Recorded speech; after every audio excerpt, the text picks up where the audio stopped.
Hey, what's going on, DDO players? Axel here. So, today we're going to talk about DDO's newest adventure pack, which is called Grip of the Hidden Hand. It was released on November 9th, 2022, and it contains 5 new quests and a new public area. The quests are level 16 heroic and level 33 legendary, and the pack costs, according to the DDO wiki, 725 DDO points. It is located in Sharn, and it's separate from the Sharn expansion, so you don't need to own the Sharn expansion in order to play this adventure pack. The new public area is in Moorgrave University. To access this, again, go straight to Sharn near the airship entrance. It's kind of there near the Sharn chain number 1 quest givers. The new public area, we can start by talking about that, I guess. The new public area is fairly small. It contains a general vendor, barkeep, a mailbox, the 5 quest givers, and a chain giver, which gives a standard end reward after completing all 5 quests. So let's go ahead and start diving into the quests and the lore, which we'll go through the lore quickly first. So this adventure pack is basically Peril of the Planar Eyes Part 2. The storyline is essentially the same as that pack. So what you're doing is you're helping Moorgrave University, which is looking for the planar eyes. These are powerful magical artifacts, and each artifact is, or each eye is capable of summoning the power of a certain plane of existence. So similar to the Peril of the Planar Eyes pack, each quest revolves around a specific eye and you going and finding it, except for the last quest in the chain here, which you'll see multiple eyes in that one. And at the same time, you have the Hidden Hand, which is like a cult, which is trying to also collect them. So you're in a race against them to grab the eyes first. So let's get into the first quest, which is called Army of Eternal Night. So in this first quest, you're to assist Jocelyn, who is the head librarian for Moorgrave University, and you're going to help her to grab the Eye of Maybar. So with this quest, as you can tell from Maybar being the theme, there's a lot of undead to fight here. I like the variety of environments in this quest.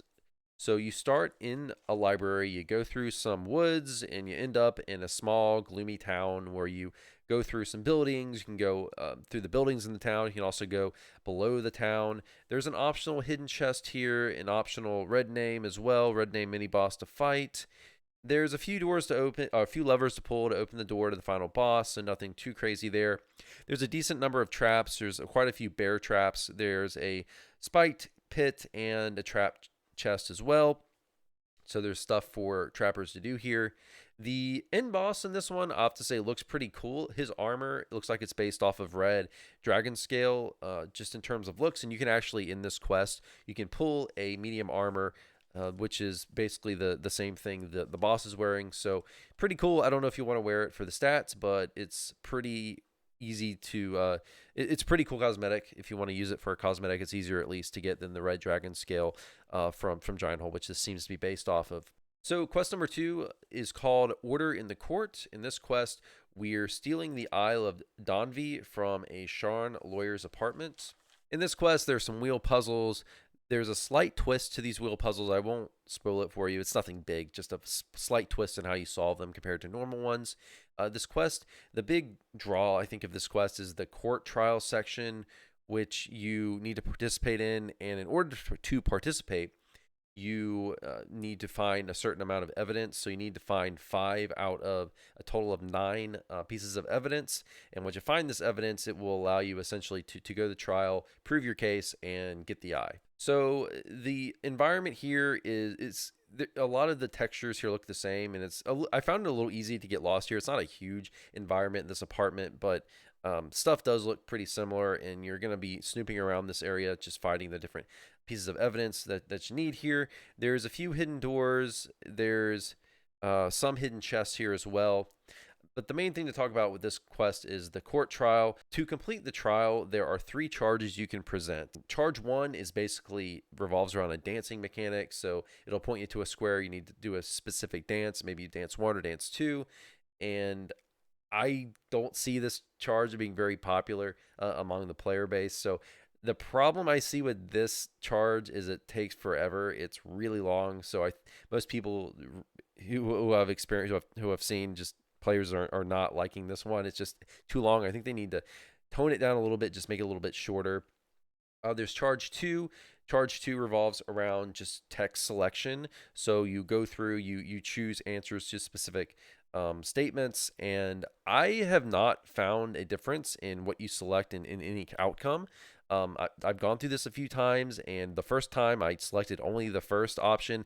The second time I just selected random options, and it's sometimes you'll get different text from the jurors depending on what you pick, but I've not seen any difference in the outcome. It's maybe there is something. Maybe I've just the few times I've run it, I've gotten lucky and gotten through each time. I don't know if it's possible to fail this. Charge number three is the fight charge. So you fight a bunch of juror mobs. Now the good thing is if you don't like any one of these charges, you don't have to do it. You only required to do one of the three, but you can optionally do all three. But yeah, this quest is I don't know, it's okay, it's fine, not too much to say here. The court trial, it just I don't know really what they're shooting for here. I mean, it's kind of cool in that you're presenting a trial, but at the end of the day, it's kind of just the same mechanics we've seen with dancing or fighting or text selection, just wrapped up in a little different lore. Quest number three is called Growing Pains. In this one, you need to investigate strange appearances on a farm, and you're going there to find the Eye of Lamania. So this quest follows a winding road through a field. You go through some hills, you go over a river, you go through this path that leads you to a tree, and you finish inside that tree. It's very Feywildy. There's a lot of oversized animals to fight. There's a hidden chest here, some optionals. There's a red name and some skill checks down an optional path. Very straightforward quest, though. Probably the most straightforward quest, this one along with the first one. It's pretty much just follow the path, go to the end, and you're good. Not too much else to say, really. I will say the environment does look quite pretty, so that's a good thing it has going for it. Quest number four is called Three Paths to Battle.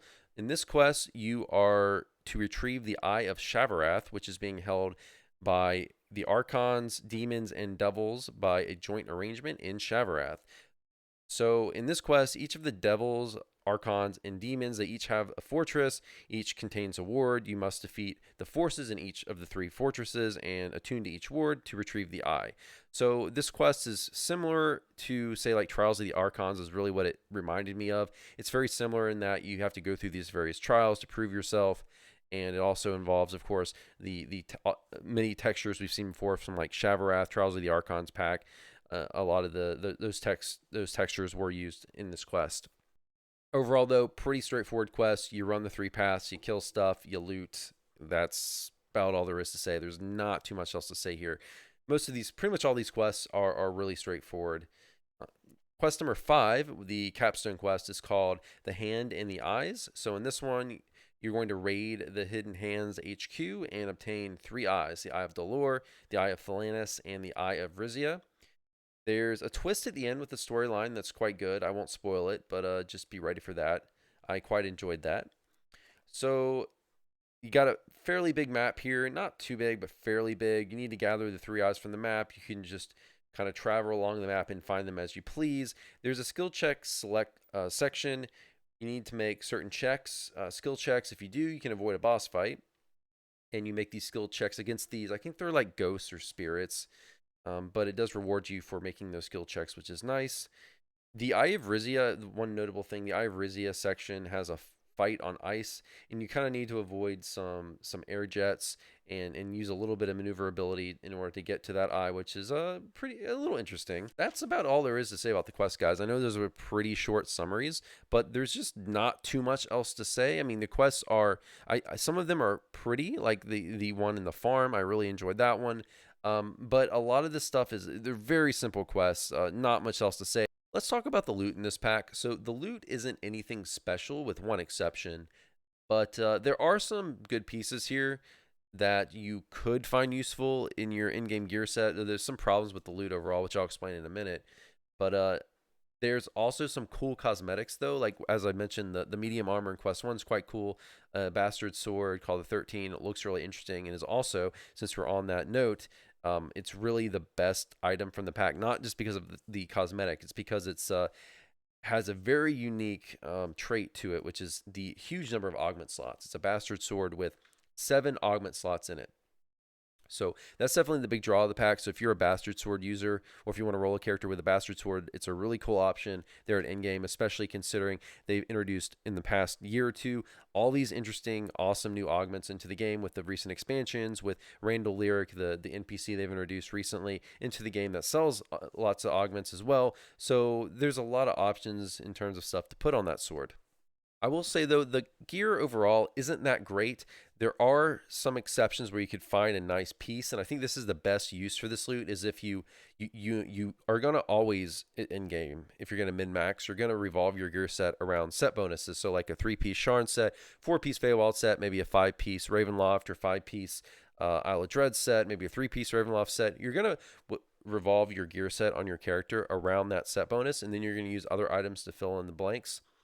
So this is really the role this loot has. You might find a piece that might have a specific attributes on it that fit really well in that slot, but it's not going to be gear that you revolve your gear set around. It's going to be more like, okay, you might find one good piece that will fit in your in-game gear set, but overall, I think a lot of players aren't going to use a lot of this loot. The exception being that 13 sword with the 7 augment slots. That's a very interesting sword that I think a lot of players will be happy to have. So overall conclusions here. So this adventure pack is pretty much the definition of an average pack. It contains quests that are fine, but don't really do anything super innovative. There are tons of textures here that are recycled that we've seen before. You know, pretty much everything here is recycled. I don't know if there's really anything new in this pack that we haven't seen before. Certainly, there are some cosmetic alterations to mobs. Like the only one I noticed was the boss at the end of the first quest. But there's really nothing new that this pack brings. I think the storyline is quite good. But DDO storylines are always good if you're into reading that stuff. There's a lot of text here. I know I give a very basic overview of the storyline, but there's a lot of text in this adventure pack you can read and go through.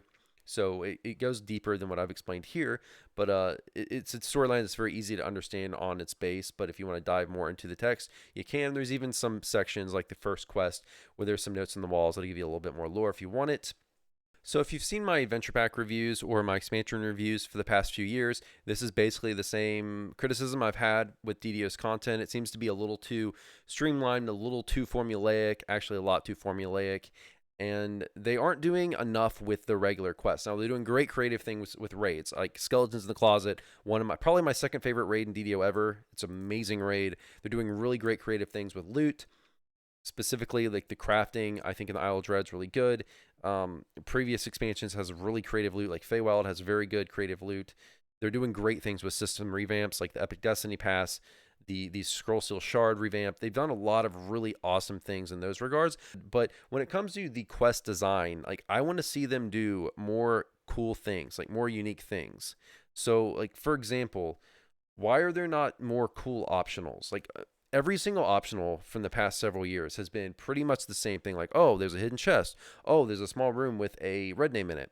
I want to see like cool things. Like, how about like a long underwater maze or something? How about a random maze like in Prey and the Hunter that we have a big maze room that randomizes itself every run? How about a optional platforming section? How about make like an optional in a quest? And I mentioned this in other videos, but make like an optional in a quest, which is basically like the Snow Peaks challenge course, like something really cool and intense and different. Just I want to see more stuff like that. So are there new monsters in this pack? No. I think there might be there's some cosmetic alterations, but no new monsters. Are there any new puzzles? No. Are there any new like cool animations? Not that I noticed. Did they do a wilderness area? No. Did they do any new traps? Did they create new traps? No. Did they do any new crafting here? No. Is there a saga? No. Did they put a new raid in this adventure pack? No. Granted, they did do that in the last one, Hunter and Hunted pack. Is there any new music to make this pack feel different? No. So I just want to see more things. Like, how about a new puzzle? Like a brand new puzzle? Like, I don't know if that stuff takes too long to code, but like, I want to see new stuff. One other thing I'm wondering is why are there not set bonuses at all in the loot? I know they don't want to put them in with like every pack or every bit of loot that's released, but why couldn't they just put the Sharn set bonuses on there? I know they want to sell the expansion, so maybe that's why, but at this point at least, the Sharn expansion is what, like 5 years old at this point? Can we go ahead and just like give us different ways to say get like the legendary part of the family set. It's kind of silly that I'm still wearing that set and there's really no other flexible options to get that set bonus. So putting some like the Sharn set bonuses on the loot would have made it a lot more appealing. So the quests overall, because the loot isn't super appealing, except maybe that bastard sword, and the quest doesn't have, say, like a saga, I don't see these being run much other than for the first time XP bonuses, whether that's regular XP or your first time Reaper XP bonuses. Of course, very juicy legendary XP Reaper bonuses if you run this one time through it in game per life. But that's it. I don't really see a lot of people running this quest much. I think it's going to be a lot like the Hunter and Hunted pack where it releases, people run it for the first couple weeks, and then no one really goes back to it. I think it will be more popular than the Hunter and Hunted. It kind of has to be just because there's a lot more quests here, and that's one thing I do applaud them for. At least they give us 5 quests in this pack, a lot better than the 2 they gave in the previous one. Of course, with the Hunter and Hunted pack, they also had the raid, but I do applaud them for actually giving us more quests this time. But the quests don't really, there's really not a big compelling reason to run it, because why would you run this when you can just go run Sharn Cogs or the Sharn mainline quest series where you can get better loot and get a saga and reward? I just don't see much reason to run the quests other than first time bonuses. So overall, the quests are fine. You know, it's an adventure pack. I can say that. It's fine, it's safe, it's average, it's not terrible, it's not amazing, it's just okay. It's just okay. If you want some new stuff to run, sure, buy the pack. If you really want, say, that bastard sword or another piece of loot there, or if you want a piece of loot for the cosmetic, sure, then buy it. But it's just not a pack I think is going to be super popular from the player base. But we'll have to see, but I really can't see it being very popular. But yeah, guys, it's an average adventure pack, like the definition of average. That's my opinion. What do you all think? Comment below. Let me know. That's going to be it for this video. Hope you all enjoyed. I will see you next time. Have a good one. Take care.